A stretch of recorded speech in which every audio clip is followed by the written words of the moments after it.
Hello everyone, again your most welcome on your YouTube channel chemistry plus academy. Last video में हमने discuss किया था part third of the surface chemistry.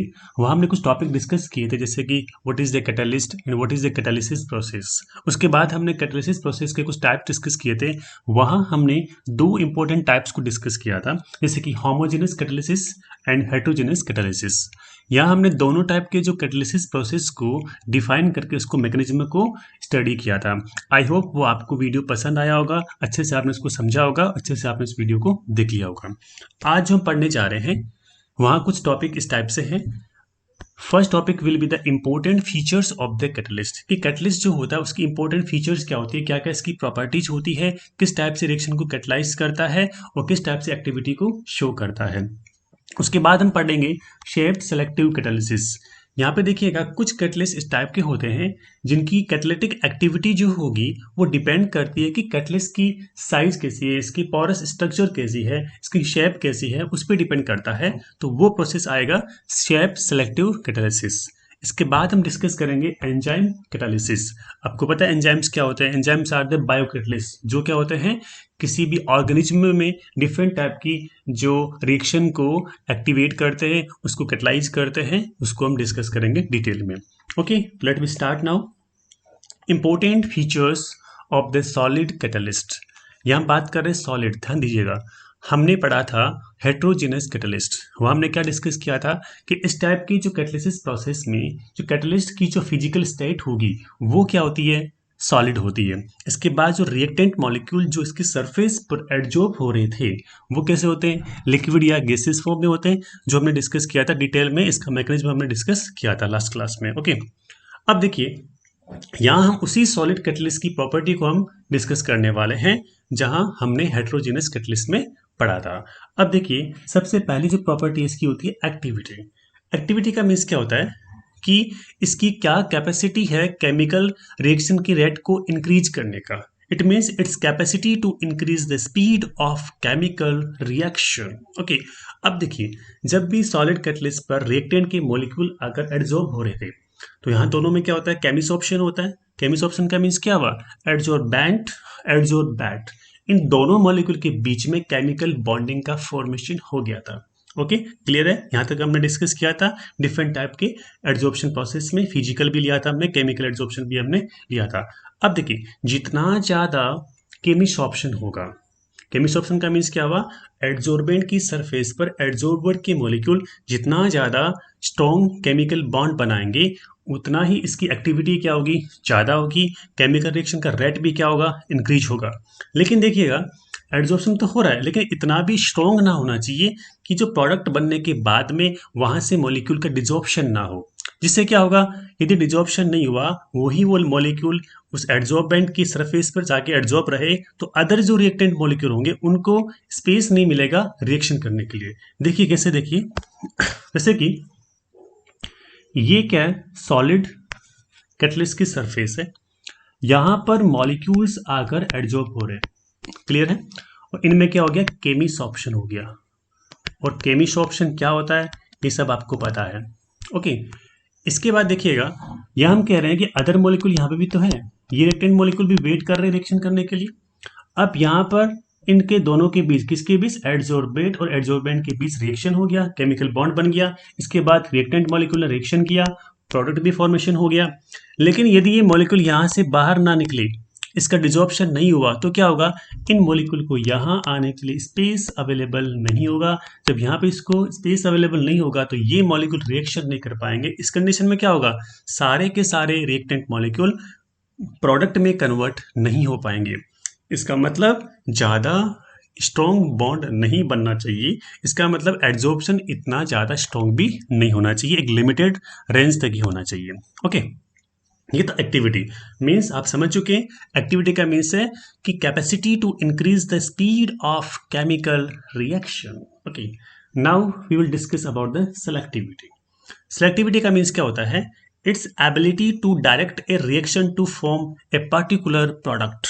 ध्यान दीजिएगा, it's ability to direct a reaction to form a particular product. इसका means क्या होता है, आपने रिएक्टेंट लिए, यदि आप सेम ही टाइप के रिएक्टेंट को डिफरेंट डिफरेंट कैटलिस्ट की प्रेजेंस में रिएक्शन करवा रहे हैं तो वहां पर प्रोडक्ट क्या होगा, डिफरेंट डिफरेंट होगा। इसका मतलब क्या होता है, कैटलिस्ट डिसाइड करता है किसी भी रिएक्टेंट को किस डायरेक्शन में रिएक्शन करनी है।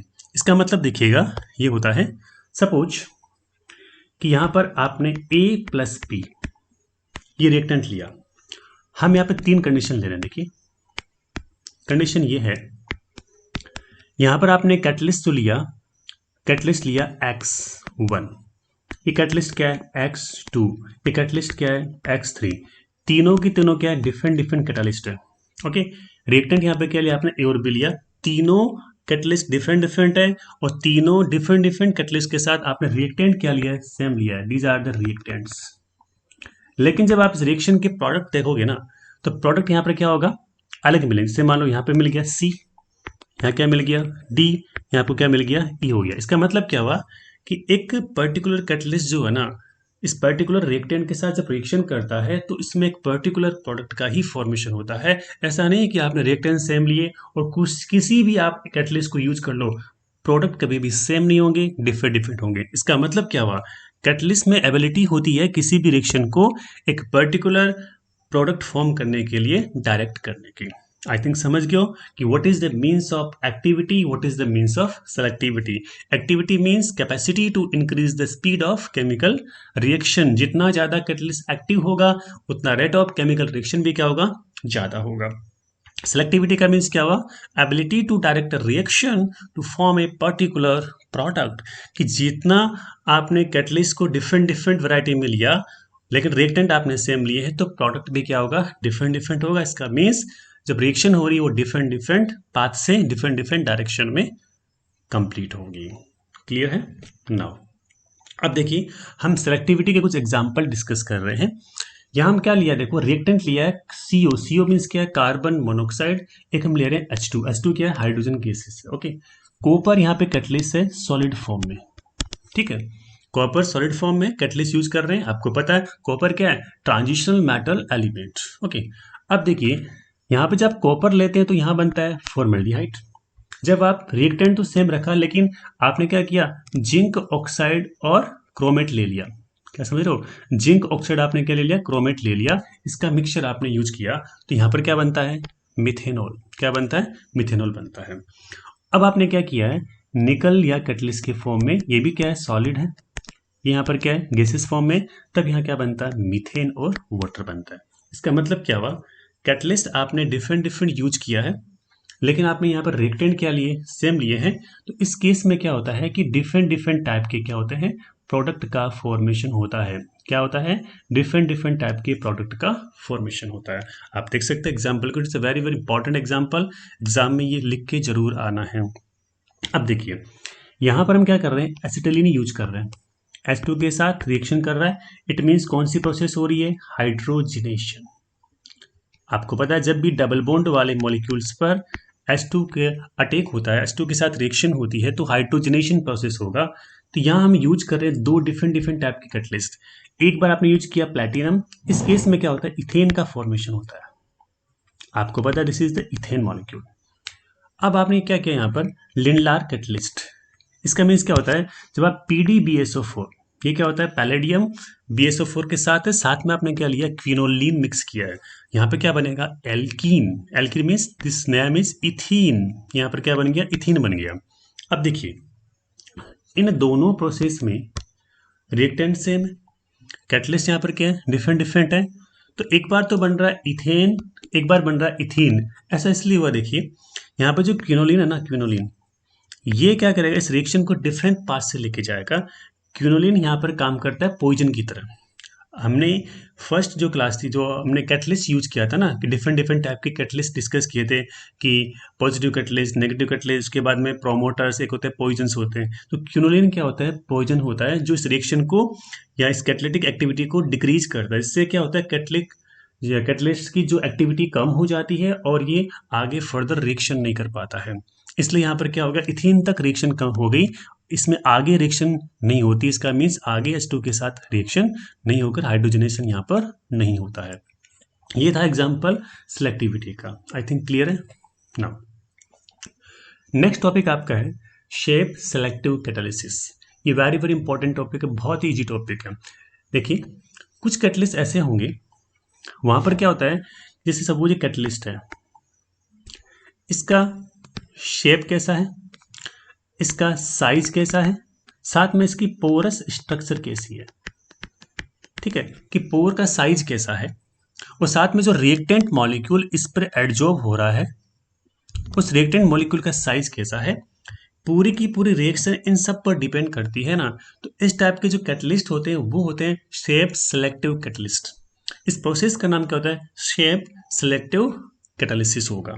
बात समझ रहे ना, कि मीन्स जो आपने कैटलिस्ट यूज किया है उसकी पोर का स्ट्रक्चर कैसा है, पोर बड़ा है या छोटा है, इसका शेप कैसा है, साथ में इसका रिएक्टेंट जो है उसका साइज कैसा है, उन सब पर डिपेंड करता है। That is the shape selective catalysis. Example की बात करें तो जियोलाइट जो होते हैं ना, zeolite are very good shape selective catalyst because they have the honeycomb like structure. Honeycomb आप देखा होगा, मधुमक्खी का छत्ता की बात करते हैं ना, वहां पर किस टाइप से पोर होते हैं इसके अंदर, वो वाले पोर्स किस में होते हैं, जियोलाइट में होते हैं, ठीक है। तो आप देख सकते हैं कि catalytic reaction that depends upon the pore structure of the catalyst and the size of the reactant and product molecules is called as the shape selective catalysis. These catalysts are called as the shape selective catalyst. Clear है। अब देखिए zeolite होते हैं क्या है। Exam में कई बार zeolite के बारे में पूछा जाता है, कई बार इसके यूजेज पूछते हैं। इसमें आगे एक रिएक्शन आएगी कि जियोलाइट का क्या यूज होता है, उस रिएक्शन को आगे हम डिस्कस करेंगे। वो रिएक्शन एग्जाम में कई बार पूछते हैं। ओके, जनरली जियोलाइट क्या होते हैं, एल्यूमिनोसिलिकेट होते हैं। ओके, अब देखिए what is the means of aluminosilicate, वो हम डिस्कस करने जा रहे हैं, ठीक है। देखिए जनरली सिलिकेट में क्या होता है, देखो SiO SiO SiO इस टाइप से बॉन्डिंग होती है। ओके, इस टाइप से सिलिकेट होते हैं। क्लियर है। तो इस टाइप से आगे प्रोसेस चलता रहता है। कई बार क्या होता है कि सिलिकॉन के प्लेस पर कुछ जो है एल्यूमिनियम मेटल यहाँ पर आ जाता है, तो इससे जो बने हुए सिलिकेट क्या होते हैं, एल्यूमिनोसिलिकेट। इसको हम क्या कहेंगे, एल्यूमिनोसिलिकेट। और यही क्या होते हैं, जियोलाइट होते हैं। क्या होते हैं, जियोलाइट। मीन्स सिलिकेट के स्ट्रक्चर में कुछ सिलिकॉन एटम को रिप्लेस करके वहां पर जब एल्यूमिनियम आ जाते हैं, दैट इज द एल्यूमिनोसिलिकेट। और एल्यूमिनोसिलिकेट को ही हम कहते हैं जियोलाइट। ओके, क्लियर है। अब देखिए इसका जनरल फॉर्मूला ये होता है, जहां पर देखिए एल्यूमिनियम भी है, सिलिकॉन भी है, ऑक्सीजन भी है, और कुछ मॉलिक्यूल यहाँ पर क्या होते हैं, वाटर के भी होते हैं, जो कि क्या होता है, हाइड्रेशन इसमें हो जाता है किसी भी क्रिस्टल का। तो इसमें बोल सकते हैं ना, वाटर ऑफ क्रिस्टलाइन की बात करते हैं। वो वाटर मॉलिक्यूल क्या कर रहे हैं, जियोलाइट के जो क्रिस्टल लैटिस होता है उसमें इंटरस्टेशियल स्पेस में क्या होते हैं, जाके वो फंस जाते हैं, ट्रैप हो जाते हैं। Okay, this is zeolite. अब देखिए इसका क्या क्या स्ट्रक्चर होता है, कैसे कैसे इसका यूज किया जाता है। देखिए zeolites are microporous 3D network silicates in which some silicon atoms are replaced by the aluminum atom giving the AlOSi framework। अभी हमने डिस्कस किया था कि कुछ सिलिकॉन एटम को रिप्लेस कर देते हैं एल्यूमिनियम एटम, तो क्या होता है, तो वहाँ एल्यूमिनियम ऑक्सीजन सिलिकॉन ये एक बॉन्ड बन जाता है। तो इस टाइप का एक फ्रेमवर्क चलती है। तो इस टाइप से क्या होता है, बड़ा सा स्ट्रक्चर होगा, नेटवर्क टाइप का स्ट्रक्चर होगा और 3D स्ट्रक्चर होगा। इसको हम कह देंगे एल्यूमिनोसिलिकेट या फिर जियोलाइट कहेंगे। अब देखिए होता क्या है, अभी हमने जियोलाइट का फॉर्मूला डिस्कस किया था, वहां में कहा था कि थोड़े से इसमें वाटर मॉलिक्यूल भी होते हैं ना, क्योंकि इसका हाइड्रेशन हो जाता है, तो वाटर मॉलिक्यूल इसके इंटरस्टेशियल स्पेस में क्या होता है, ट्रैप्ड हो जाते हैं। तो क्या होगा कि जब आप जियोलाइट को हीट करते हो, गर्म किया आपने इसको, तो इसमें से क्या होता है, वाटर मॉलिक्यूल क्या होगा, लॉस्ट हो जाएंगे, क्योंकि इसकी जो केज लाइक केविटी होती है ना, उसमें वाटर मॉलिक्यूल होते हैं। आपने इसको हीट किया, वाटर मॉलिक्यूल वहां से क्या होंगे, गायब हो जाएंगे, क्योंकि वाटर मॉलिक्यूल को हीट करने पर वेपर के फॉर्म में बाहर निकल जाते हैं। इससे क्या होगा, जियोलाइट बन जाएगा पोरस। बात समझ रहे ना, जियोलाइट बनेगा पोरस। अब पोरस बनते क्या होगा, जो रिएक्टेंट मॉलिक्यूल जिनकी साइज इसके पोर से छोटी होती है ना, वो रिएक्टेंट मॉलिक्यूल इस पोरस स्ट्रक्चर में जाके क्या होते हैं, ट्रैप हो जाते हैं। इसका मतलब जियोलाइट की सरफेस पर इनका क्या हो गया, एड्जॉर्प्शन हो गया। और वो मॉलिक्यूल जिनका साइज इस पोर से क्या होता है, ज्यादा होता है, बड़ा होता है, वो वाले मॉलिक्यूल इस पोर के अंदर जाके ट्रैप नहीं होते हैं। इसका मीन्स क्या हुआ, जियोलाइट जो होते हैं ना, वो act as a shape selective adsorbent. मतलब ये सिलेक्ट करते हैं मॉलिक्यूल को कि जिस मॉलिक्यूल का साइज इसके पोर की कंपैरिजन में छोटा होगा ना, उस मॉलिक्यूल को तो एडजॉर्ब कर लेंगे, अदरवाइज एडजॉर्ब नहीं करेंगे। इसका मतलब ये किसकी तरह एक्ट करते हैं, मॉलिक्यूलर सायो। ठीक है, एक जो मॉलिक्यूलर सायो जानते हो, छलनी, तो इसमें छान छान के मॉलिक्यूल को क्या करता है, एडजॉर्ब करता है। तो जो बड़ा मॉलिक्यूल होगा एडजॉर्ब होगा नहीं, छोटा मॉलिक्यूल होगा वो एडजॉर्ब होके इसमें रिएक्शन हो जाती है। ओके, अब देखिए इनका यूज कहाँ कहाँ होता है। जनरली हम इसको कैटलिस्ट की तरह यूज करेंगे किसमें, पेट्रोकेमिकल इंडस्ट्री में। किस प्रोसेस के लिए, cracking and isomerization of the hydrocarbon. Hydrocarbon का होता है आइसोमराइजेशन होता है, मतलब डिफरेंट डिफरेंट टाइप के आइसोमर बनते हैं ना, तो वहां पर जियोलाइट को हम यूज करते हैं, एज ए कैटलिस्ट यूज करते हैं। एक इम्पोर्टेंट जो कैटलिस्ट है, ये जियोलाइट की जो वैरायटी है, दैट इज द ZSM-5। इसका पूरा नाम क्या होगा, फुल नेम इसका है zeolite sieve of the molecular porosity 5। ये क्या करता है कि जो अल्कोहल को डायरेक्टली गैसोलीन मीन्स पेट्रोल में कन्वर्ट करता है। पेट्रोल आपको पता है हाइड्रोकार्बन होता है, गैसोलीन होता है।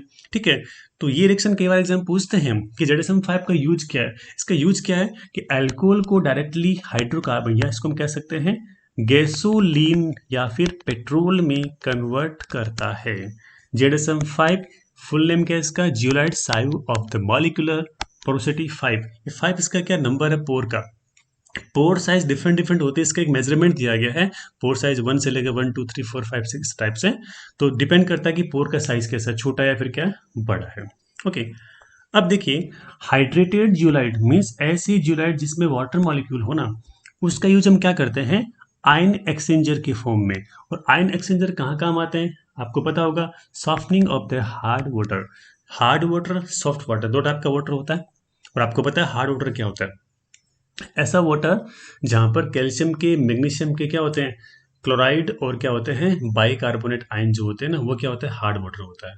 इससे क्या होता है, इसको आप सॉफ्ट वाटर में कन्वर्ट करते हैं ना, तो ये वाला आयन्स क्या होते हैं वहां से प्रेसिपिटेट हो जाते हैं। इसमें आयन एक्सचेंजर हम यूज करते हैं इसके लिए।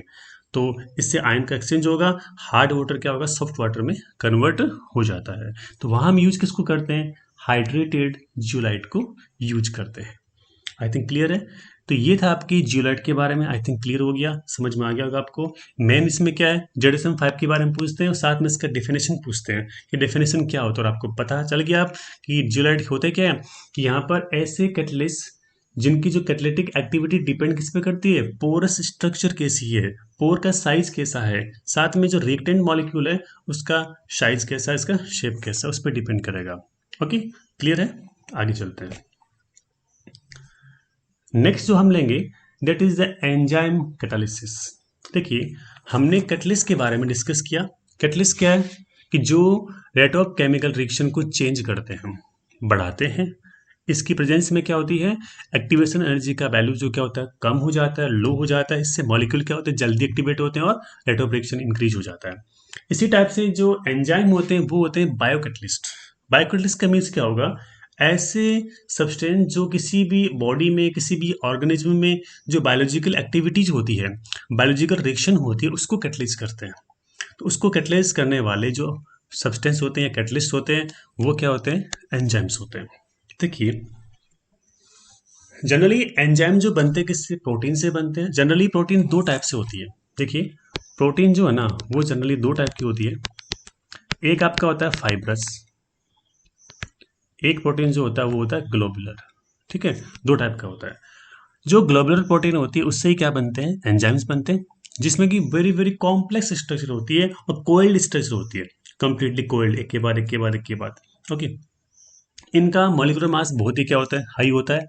और साथ में क्या होती है, वाटर के साथ कोलोइडल सॉल्यूशन का फॉर्मेशन करते हैं। अब कोलोइडल सॉल्यूशन क्या होते हैं इसी चैप्टर में आगे डिस्कस करने वाले हैं। पूरा एक टॉपिक आएगा कोलोइडल सॉल्यूशन के बारे में, जिसको हम डिटेल में डिस्कस करेंगे। ओके, अब देखिए एंजाइम होते हैं बायोकेमिकल कैटलिस्ट, बनते किससे हैं, ग्लोबुलर प्रोटीन से बनते हैं और कॉम्प्लेक्स कंपाउंड होते हैं, हाई मोलिकुलर मास होगा और इसका वाटर में ये क्या बनाते हैं, कोलोइडल सॉल्यूशन प्रिपेयर करते हैं। These are produced by the living plants and the animals. कहाँ कहाँ प्रोड्यूस होते हैं, प्लांट्स में, एनिमल्स में ये प्रोड्यूस होते हैं और वहीं पर क्या इसकी रिएक्शंस हो जाती है। वे करते क्या हैं, they catalyse numerous reactions in the bodies of the animals and plants to maintain the life process, कि जो कंप्लीट लाइफ प्रोसेस को मेंटेन करने के लिए जो बॉडी में, प्लांट्स की बॉडी में, एनिमल्स की बॉडी में जो बायोलॉजिकल एक्टिविटी होती है, बायोलॉजिकल रिएक्शन होती है, उनको क्या करते हैं, कैटलाइज करते हैं। ये इसकी मेन बेसिक फीचर्स होता है एंजाइम का। ओके, अब देखिए कुछ एग्जाम्पल हम डिस्कस कर रहे हैं। वो जो एग्जाम्पल एग्जाम में भी कई बार पूछते हैं, इसमें जनरली क्या पूछते हैं, कन्वर्जन पूछते हैं कि वहाँ देखेंगे कि कौन सा एंजाइम की प्रेजेंस में हुआ या फिर इससे क्या प्रोडक्ट बना, वो हम डिस्कस करेंगे यहाँ पर। देखिए पहला इसमें है inversion of cane sugar. Cane sugar मतलब क्या होता है, सुक्रोज होता है, into glucose and fructose by the enzyme invertase. ये ध्यान रखिए इसको, इन्वर्टेज एंजाइम जो होता है यीस्ट में मिलता है, ये क्या करेगा, सुक्रोज को ग्लूकोज और फ्रक्टोज में कन्वर्ट करता है। और सुक्रोज बनता किससे, ग्लूकोज और फ्रक्टोज से बनता है। जब ग्लूकोज और फ्रक्टोज आपस में रिएक्शन करते हैं तो वाटर मॉलिक्यूल एलिमिनेट होता है, इससे सुक्रोज का फॉर्मेशन होता है। और जब आप सुक्रोज का वापस हाइड्रोलाइसिस करते हैं in presence of invertase enzyme, तो इससे वापस क्या बनेंगे, ग्लूकोज और फ्रक्टोज बनेंगे। तो यहाँ एंजाइम कौन सा है, इन्वर्टेज। सुक्रोज का फॉर्मूला क्या है, ये it is the disaccharide. Sucrose क्या होता है, डाइसेक्राइड होता है। आगे का आपको एक चैप्टर आएगा, उस चैप्टर का नेम होता है बायोमोलिक्यूल, उसमें हम इनको डिटेल में पढ़ेंगे, इसकी स्ट्रक्चर पढ़ेंगे और कंप्लीट डीप इसकी स्ट्रक्चर वगैरह और केमिकल रिएक्शंस वगैरह हम डिस्कस करेंगे। इसके बाद सेकंड एग्जांपल जो है, conversion of glucose into ethyl alcohol bye enzyme जाइमेज। जाइमेज enzyme की प्रेजेंस में जब ग्लूकोज है ना, वो क्या करता है, इथाइल एल्कोहल और CO2 में कन्वर्ट होता है। और आपको पता है इथाइल एल्कोहल का फॉर्मूला क्या होता है। यहाँ पर रिएक्शन को बैलेंस करना जरूरी होता है, क्योंकि देखिए यहाँ पे 6 कार्बन है तो 4 कार्बन ये होगी, 2 कार्बन 6 कार्बन होगी। H यहाँ पे 12 है, 10 कार्बन ये 2 ये कितना हो गए, 12 हो गए। 6 यहाँ पर ऑक्सीजन है तो यहाँ पर क्या हो जाएगा, 2 ऑक्सीजन और ये 4 ऑक्सीजन, टोटल मिला के कितने हो गए, 6 ऑक्सीजन हो गए। तो इस टाइप से आप इसको बैलेंस जरूर करना है। इसके बाद तो नेक्स्ट एग्जाम्पल है वह conversion of starch into maltose. Starch को माल्टोज में कन्वर्ट किया गया है by the diastase enzyme. Enzyme का नेम याद रखना आपको, और कौन सी रिएक्शन में कौन सा एंजाइम यूज किया जाता है ये भी आपको पता होना चाहिए इसमें, ठीक है। तो यहाँ स्टार्च का फॉर्मूला क्या होता है, C6H10O5N। एन मीन्स यहाँ पे एक लंबी लॉन्ग चेन चलेगी इसमें, ओके, जिससे स्टार्च का फॉर्म से होता है। स्टार्च बनता है किससे, ग्लूकोज से बनता है, ठीक है। और ग्लूकोज से पहले बनता है माल्टोज, फिर माल्टोज से क्या होता है, स्टार्च, या फिर डायरेक्टली ग्लूकोज है ना, ग्लूकोज के बहुत सारे मॉलिक्यूल है ना, आपस में रिएक्शन करते करते करते करते क्या होता है, एक लॉन्ग चेन में आता है, उसको हम स्टार्च कहते हैं। माल्टोज भी किससे बनेगा, ग्लूकोज से बनेगा। अब यदि आप स्टार्च को माल्टोज में कन्वर्ट कर रहे हैं तो आपको एंजाइम कौन सा रिक्वायर्ड है, डायस्टेज। कौन सा है, डायस्टेज। अब देखिए यहाँ पर ये स्टार्च है, इसको वाटर से रिएक्शन करवाइए, यहाँ पे N मॉलिक्यूल है ना, तो यहाँ भी क्या लेंगे, N मॉलिक्यूल लेंगे। अब देखिए माल्टोज का फॉर्मूला होता है ये C12H22O11। जो फॉर्मूला सुक्रोज का होता है वही फॉर्मूला किसका होता है, माल्टोज का होता है। दोनों ही क्या होते हैं, डाइसेक्राइड होते हैं। ये है पॉलीसेक्राइड, स्टार्च क्या है, पॉलीसेक्राइड। अब देखिए यहाँ पर टोटल कितने कार्बन है, 6 × 2 12 हो गए, यहाँ पे 12 लिख दिया हमने। इसके बाद देखिए H कितने यहाँ पर देखिएगा, 10 × 2 20 और 2 कितना हो गया, 22 हो गया। वो कितने यहाँ पर 10 और 1 1 11 हो गए, तो 11। अब N यहाँ क्यों आया, क्योंकि यहाँ पर N मॉलिक्यूल थे, इसलिए यहाँ पर N मॉलिक्यूल्स ऑफ माल्टोज का फॉर्मेशन होता है। अब देखिए नेक्स्ट आपका है conversion of maltose into glucose bye the enzyme maltase. Maltase enzyme क्या करेगा, माल्टोज को ग्लूकोज में कन्वर्ट करता है, क्योंकि ग्लूकोज से क्या बनता है, माल्टोज बनता है। ग्लूकोज के बहुत सारे मॉलिक्यूल, ग्लूकोज के 2 मॉलिक्यूल्स, 2 मॉलिक्यूल्स आपस में अटैच होंगे तो वाटर मॉलिक्यूल क्या निकलेगा, बाहर निकलेगा और माल्टोज बनेगा। माल्टोज कैसा होता है, डाइसेक्राइड होता है। जब माल्टोज का वापस आप हाइड्रोलाइसिस करेंगे in presence of the maltase enzyme, तो इससे क्या होगा, ग्लूकोज का फॉर्मेशन हो जाएगा। क्लियर है। इसके बाद देखिए next example, decomposition of the urea into ammonia and CO2 bye enzyme urease. ध्यान दिए, यूरिया के लिए यूरिएज है, माल्टोज के लिए माल्टेज एंजाइम है। इस टाइप से अप्रोक्स कभी कभी क्या होता है, उस नाम के अकॉर्डिंग क्या होता है, एंजाइम होता है। और माल्टेज मिलेगा यीस्ट में, यूरिएज का मिलता है सोयाबीन में। सोयाबीन आप जानते हो ना, उसमें यूरिएज एंजाइम होता है। ये फॉर्मूला यूरिया का है, NH2CO NH2। इसका जब हाइड्रोलाइसिस करवाएंगे आप यूरियस एंजाइम की प्रेजेंस में, तो अमोनिया और CO2, तो ये क्या होता है, यहाँ से ये NH2 बाहर निकलेगा, ये फिर यहाँ 2H वापस बाहर निकलेंगे, तो 1H यहाँ जाएगा, 1H यहाँ जाके 2 मॉलिक्यूल अमोनिया के बन जाएंगे, ये ऑक्सीजन जाएगा यहाँ पर, तो क्या बनेगा, CO2 बन जाएगा। इस टाइप से यूरिया का डिकम्पोजिशन होता है in presence of the urease. Okay, now conversion of protein into peptides. देखिए, एक तो प्रोटीन को आप कन्वर्ट कर रहे हैं पेप्टाइड में, एक कन्वर्ट कर रहे हैं प्रोटीन को अमीनो एसिड में, दोनों अलग अलग एंजाइम है। यदि आप एंजाइम यूज करते हो पेप्सिन तो बनेगा पेप्टाइड्स, एंजाइम यूज करते हो आप ट्रिप्सिन तो आपका क्या बनेगा, अमीनो एसिड का फॉर्मेशन होगा। तो यहाँ डिफरेंट डिफरेंट एंजाइम के प्रेजेंस में क्या होती है, रिएक्शन डिफरेंट डिफरेंट होती है। जस्ट लाइक कैटलिस्ट ही हो गया, आप यदि डिफरेंट डिफरेंट कैटलिस्ट यूज करते हो ना सेम रिएक्टेंट में, तो प्रोडक्ट भी क्या होते हैं, डिफरेंट डिफरेंट बनते हैं। इसी टाइप से क्या होगा, सेम जो रिएक्टेंट में आप डिफरेंट डिफरेंट एंजाइम यूज करते हैं ना, तो इसमें प्रोडक्ट भी क्या रहेगा, डिफरेंट डिफरेंट बनेगा। ओके, क्लियर है। नेक्स्ट आपका है conversion of milk into curd by lactobacillus. देखिए, जो आपका लैक्टोबैसिलस बैक्टीरिया होता है, जो किस में होता है, कर्ड में होता है। यदि आप थोड़ा सा कर्ड यदि आप मिल्क में मिलाते हैं, मिक्स करते हैं, तो क्या होता है, जो लैक्टोबैसिलस बैक्टीरिया जो होता है वो मिल्क जो है ना, मिल्क की जो लैक्टोज है ना, उसको लैक्टिक एसिड में कन्वर्ट करता है। इससे मिल्क क्या होगा, कर्ड में कन्वर्ट हो जाएगा। आपको पता है मिल्क में शुगर होती है, कौन सी, लैक्टोज, उसका कन्वर्जन किस में होता है, लैक्टिक एसिड में। तो देखिए, lactobacillus convert acidified milk into curds. The enzyme involved in this reaction is known as the rennet या काइमोसिन। एक एंजाइम होता है रिनेट, इसी को हम बोलते हैं काइमोसिन। वो एंजाइम क्या होता है, लैक्टोबैसिलस बैक्टीरिया में होगा, वो क्या करेगा, मिल्क को कर्ड में कन्वर्ट करता है। तो इस टाइप से मैंने एग्जाम्पल लिए थे एंजाइम कैटलिसिस के, किस टाइप से ये एंजाइम होते हैं, डिफरेंट डिफरेंट एंजाइम जो होंगे डिफरेंट डिफरेंट टाइप के जो रिएक्टेंट को प्रोडक्ट में कन्वर्ट करते हैं। वो ध्यान दीजिएगा, एक स्पेसिफिक रिएक्शन के लिए एक स्पेसिफिक एंजाइम रिक्वायर्ड होता है। हर कोई एंजाइम हर कोई रिएक्शन को कैटलाइज नहीं करेगा। ओके, अब देखिए टेबल में डिफरेंट डिफरेंट टाइप के एंजाइम दिए गए, उनके क्या क्या सोर्सेज है, कहाँ कहाँ ये मिलते हैं, वो हम देखेंगे, और साथ में इसका क्या क्या एंजाइमेटिक रिएक्शन होता है, किसको किस में कन्वर्ट करते हैं। जो अभी हमने डिस्कस किया था ना कंप्लीट रिएक्शन, उसी को ये क्या है इस टेबल में मैंने समराइज किया है। एंजाइम इन्वर्टेज है, जो मिलेगा कहाँ पे आपको, यीस्ट से मिलेगा, जो सुक्रोज को ग्लूकोज और फ्रक्टोज में कन्वर्ट करता है।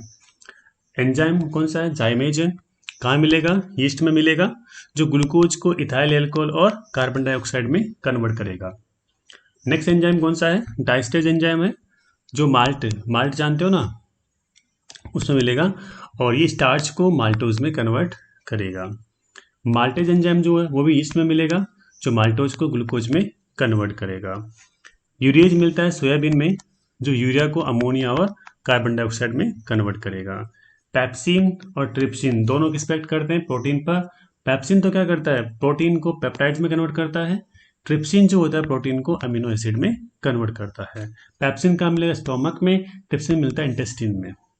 लैक्टोबैसिलस बैक्टीरिया है, इसमें जो काइमोसिन जो प्रोटीन था, ठीक है, वो हम डिस्कस किया था अभी, जो होता क्या है, कर्ड में होता है, जो मिल्क को कर्ड में कन्वर्ट करेगा। मिल्क में जो लैक्टोज शुगर होती है ना, लैक्टोज शुगर को ये लैक्टिक एसिड में कन्वर्ट करेगा। क्लियर है।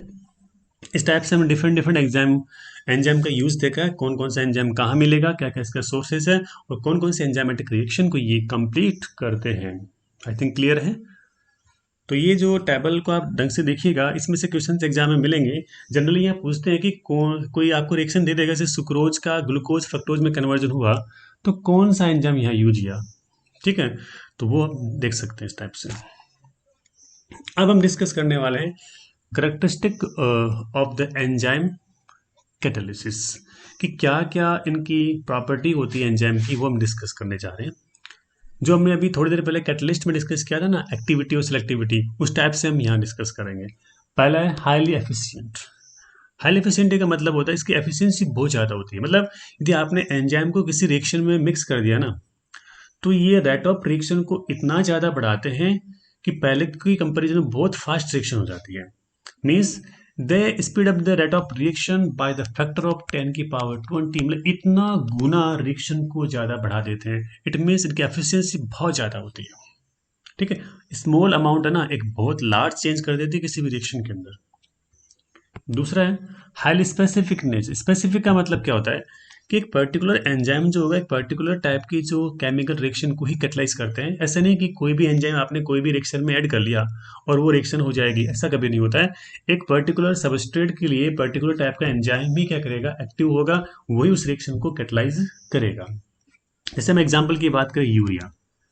यूरिया का जब आप हाइड्रोलाइसिस करते हैं in presence of urease enzyme तो क्या होता है, अमोनिया और कार्बन डाइऑक्साइड का फॉर्मेशन होता है।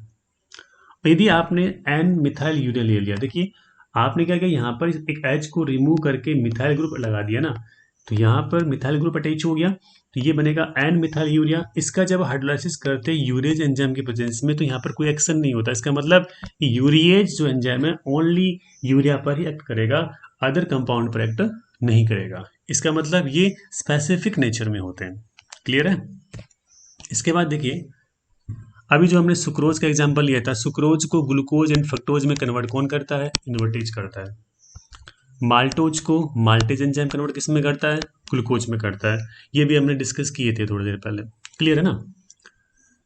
इसके बाद नेक्स्ट देखिए highly active under optimum temperature and pH की मतलब क्या है, एंजाइम जब भी किसी भी बायोकेमिकल रिएक्शन को कैटलाइज कर रहे हैं तो उसके लिए एक ऑप्टिमम टेम्परेचर रेंज होती है। वो रेंज क्या होती है, 298 केल्विन से 310 केल्विन।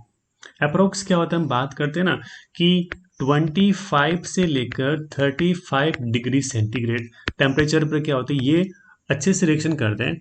आपने टेम्परेचर इंक्रीज करने पर क्या होगा कि ये एंजाइम की एक्टिविटी डिस्ट्रॉय हो जाती है। क्यों होती है, देखो अभी हमने डिस्कस किया था कि एंजाइम बनते किससे हैं, ग्लोबुलर प्रोटीन से। ठीक है, जब आपने टेम्परेचर बहुत हाई कर दिया तो उस समय क्या होता है, इस ग्लोबुलर प्रोटीन की जो ग्लोब्यूल्स है ना, मतलब इस टाइप से होती है ग्लोबुलर प्रोटीन।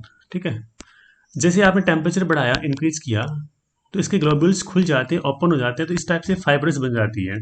जैसे ही फाइब्रस बना तो इसका होता है डीनेचुरेशन हो जाता है। तो इसका मतलब अब इसकी एक्टिविटी क्या होगी, डिस्ट्रॉय होगी। अब ये इतना रिएक्शन नहीं कर पाता है। इसका मतलब एक ऑप्टिमम टेम्परेचर, एक पीएच रेंज की क्या होती है 5 to 7, इसी रेंज में रिएक्शन करते हैं, अदरवाइज ये रिएक्शन नहीं करेंगे। Okay, increase in the activity in presence of the activator and को एंजाइम। देखिए जो एंजाइम है ना उसमें जनरली एक तो प्रोटीन से बनते हैं, जो भी डिस्कस किया था हमने। प्रोटीन पार्ट क्या, कौन सा, ग्लोबुलर प्रोटीन है। ओके, अब क्या यदि एंजाइम में आपने कोई नॉन प्रोटीन पार्ट ऐड किया स्मॉल अमाउंट में, तो क्या होता है उस पार्ट को हम कहेंगे एक्टिवेटर या फिर को एंजाइम कहेंगे। कैसे देखिएगा, जो भी एंजाइम बनता है ना, जनरली एंजाइम में दो पार्ट होते हैं, प्रोटीन पार्ट, एक होता है नॉन प्रोटीन पार्ट। इसी को बोलते हैं अपन कोफैक्टर। ठीक है, ये क्या करता है, इस एंजाइम की जो प्रॉपर्टी को कैटलाइज करता है, एक्टिवेट करता है। ये कोफैक्टर पार्ट दो टाइप का हो सकता है। एक तो आपका ऑर्गेनिक ग्रुप भी हो सकता है, एक आपका मेटल आयन भी हो सकता है। ओके, जैसे कि पोटेशियम आयन है, कैल्शियम आयन है, और भी कोई आयन हो सकते हैं। ये क्या करेंगे, जो एंजाइम की जो सरफेस है ना उसको कैटलाइज करते हैं, जिससे एंजाइम क्या होता है, एक्टिव हो जाता है और फास्ट रिएक्शन करता है। ओके, कि the activity of certain enzyme is increased in the presence of the certain substance called as coenzyme और एक्टिवेटर्स। एक्टिवेटर्स क्या होते हैं, देखो जनरली क्या होते हैं, मेटल आयन होते हैं, जैसे कि sodium ion, manganese ion, copper ion, cobalt ion. और these metal ions are weakly bonded to the enzyme molecules and increase their catalytic activity। ये क्या करेंगे, जो एंजाइम मॉलिक्यूल के साथ अटैच हो जाते हैं वीक बॉन्ड से, उसके बाद क्या होता है, कैटालिटिक एक्टिविटी को इंक्रीज करते हैं, जिससे क्या होंगे, मोर एंड मोर जो रिएक्टेंट मॉलिक्यूल आएंगे एंजाइम की सरफेस पर एडजॉर्ब हो जाएंगे और रिएक्शन को कंप्लीट करेंगे। एक एग्जांपल देखिए, जो एमाइलेज एंजाइम होता है वो हाई एक्टिविटी शो करता है किस प्रेजेंस में, NaCl। NaCl से क्या होता है, Na प्लस आयन मिलेंगे। Na प्लस आयन क्या करेंगे, इस जो एमाइलेज एंजाइम की सरफेस पे आके इसमें वीक बॉन्ड बनाएगा, इससे इसकी एक्टिविटी क्या हो जाएगी, इंक्रीज हो जाएगी। तो कोएंजाइम एक्टिवेटर का काम क्या होता है कि एंजाइम की एक्टिविटी को इंक्रीज करना। हमने पढ़ा था वो देखा होगा आपने, कैटलिस्ट के केस में पढ़ा था ना, एक तो पॉइजन थे, ठीक है, एक अदर क्या थे जो इस एंजाइम की कैटलिस्ट एक्टिविटी को बढ़ा रहे थे, प्रोमोटर की डिस्कस किया था। तो प्रोमोटर की तरह एक्ट करते हैं कि एंजाइम की जो कैटालिटिक एक्टिविटी को इंक्रीज करना। ओके, नेक्स्ट आपका है influenced by the inhibitors and poisons. अब कई बार क्या होता है, कुछ ऐसे सब्सटेंस होते हैं जो आपने एंजाइम के साथ मिक्स कर दिए, वो क्या करेंगे, एंजाइम की जो कैटालिटिक एक्टिविटी को डिक्रीज करते हैं। डिक्रीज कैसे हो जाएगी कि जो एंजाइम की सरफेस पे जो एक्टिव फंक्शनल ग्रुप होता है, जैसे कि OH ग्रुप भी हो सकता है, NH2 ग्रुप भी हो सकता है, SH ग्रुप भी हो सकता है, वो ग्रुप क्या होते हैं, एक्टिव साइट होती है किसी भी एंजाइम की। उन ग्रुप पर क्या होते हैं कि रिएक्टेंट के मॉलिक्यूल आके एड्जॉर्ब होके प्रोडक्ट का फॉर्मेशन करते हैं। कैसे देखिए, मान लीजिए एंजाइम की सरफेस है, यहाँ पे बहुत सारे ग्रुप होते हैं, जैसे NH2 ग्रुप हो गया, OH ग्रुप हो गया, या फिर कह सकते हैं SH ग्रुप हो गया, बहुत सारे ग्रुप होंगे। ये इसकी क्या एक्टिव साइट है एंजाइम की। इस पर बहुत सारे रिएक्टेंट मॉलिक्यूल आके बॉन्ड बनाते हैं, जिससे क्या होते हैं, रिएक्टेंट मॉलिक्यूल यहाँ पे एड्जॉर्ब हो जाएंगे, फिर इनमें रिएक्शन होगी और प्रोडक्ट का फॉर्मेशन होता है। अब होता क्या है, यदि आपने कुछ ऐसे सब्सटेंस मिलाए, जैसे कि पॉइजन हो गया, इनहिबिटर हो गया, वो आपने इसमें मिलाए, मिक्स किए, किसके साथ, एंजाइम के साथ, तो ये क्या करेंगे, इसके जो एक्टिव फंक्शनल ग्रुप है ना उसके साथ कंबाइन हो जाते हैं, जिससे क्या होगी, अब ये वाले जो फंक्शनल ग्रुप, जो एक्टिव ग्रुप थे, वो इस रिएक्टेंट मॉलिक्यूल के साथ रिएक्शन नहीं कर पाएंगे। जब रिएक्टेंट मॉलिक्यूल के साथ रिएक्शन नहीं करेंगे, इसका मतलब क्या हुआ, अब यहाँ पे प्रोडक्ट का फॉर्मेशन नहीं होगा, इसका मतलब रेट ऑफ रिएक्शन इंक्रीज नहीं होगा, वो डिक्रीज हो जाएगा।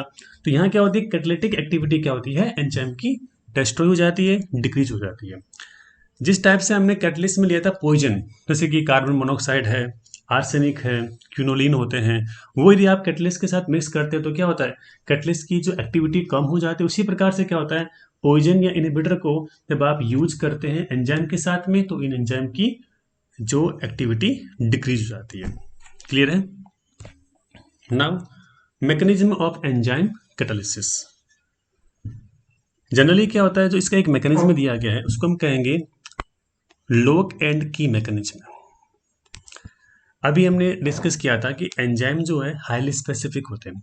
स्पेसिफिक का मतलब क्या होता है, एक पर्टिकुलर एंजाइम पर्टिकुलर टाइप की जो बायोकेमिकल रिएक्शन को ही कैटलिस्ट करेगा, या पर्टिकुलर टाइप के सबस्ट्रेट पे ही क्या करेगा, रिएक्शन करेगा। क्योंकि एंजाइम की सरफेस पे क्या होते हैं, कुछ स्पेसिफिक रीजन होते हैं जिसको हम कहेंगे एक्टिव साइट। एक्टिव साइट में होते क्या क्या हैं, फंक्शनल ग्रुप, जैसे कि NH2 ग्रुप हो गया, COH ग्रुप हो गया, OH ग्रुप हो गया, SH ग्रुप हो गए, ये सारे के सारे के एक्टिव ग्रुप है, इसी को कहेंगे एक्टिव साइट कहेंगे। अब एक्टिव साइट पर जो रिएक्टेंट के मॉलिक्यूल आके एड्जॉर्ब होंगे और रिएक्शन करेंगे और प्रोडक्ट का फॉर्मेशन करेंगे। ओके, तो क्या होता है कि जो एक्टिव साइट की जो शेप होती है ना, वो क्या होती है, एक कैविटी जैसी होती है, जिसमें क्या एक स्पेशल टाइप का, स्पेसिफिक टाइप का सबस्ट्रेट आके इसमें ट्रैप हो सकता है। अब क्या होता है कि हर एंजाइम की जो कैविटी होती है उसकी शेप अलग अलग होती है, सबस्ट्रेट की शेप क्या होती है, अलग अलग होती है। तो एक पर्टिकुलर टाइप की शेप वाला सबस्ट्रेट ही क्या होता है, पर्टिकुलर टाइप के एंजाइम के साथ रिएक्शन करेगा, इसमें फिट हो सकता है। ऐसा नहीं है कि कोई भी एंजाइम किसी भी सबस्ट्रेट के साथ आके रिएक्शन कर लिया और प्रोडक्ट को फॉर्म कर दिया, ऐसा कुछ नहीं होता है ना। इसका मतलब क्या होता है कि the shape of active site of a given enzyme is like a cavity such that only specific substrate can fit into it. It means one key can fit into a particular lock. जिस type से एक particular lock होता है ना, उसमें एक particular जो की वो इसको ओपन कर सकती है, वो इसको क्लोज कर सकती है। एक कोई मतलब हर कोई की जो होती है हर कोई लॉक में तो फिट हो नहीं सकती। उसी टाइप से क्या होता है, हर एंजाइम जो होता है हर सबस्ट्रेट पर रिएक्शन नहीं करता, इसलिए इसका नाम क्या दे दिया, की लॉक मैकेनिज्म। ओके, तो यहाँ पर एक जो रिएक्शन होती है उसका एक पर्टिकुलर मैकेनिज्म है। तो इसमें क्या होगा, एंजाइम जो होगा सबस्ट्रेट से रिएक्शन करेगा, और सबसे पहले क्या बनेगा, एंजाइम सबस्ट्रेट कॉम्प्लेक्स बनाएगा।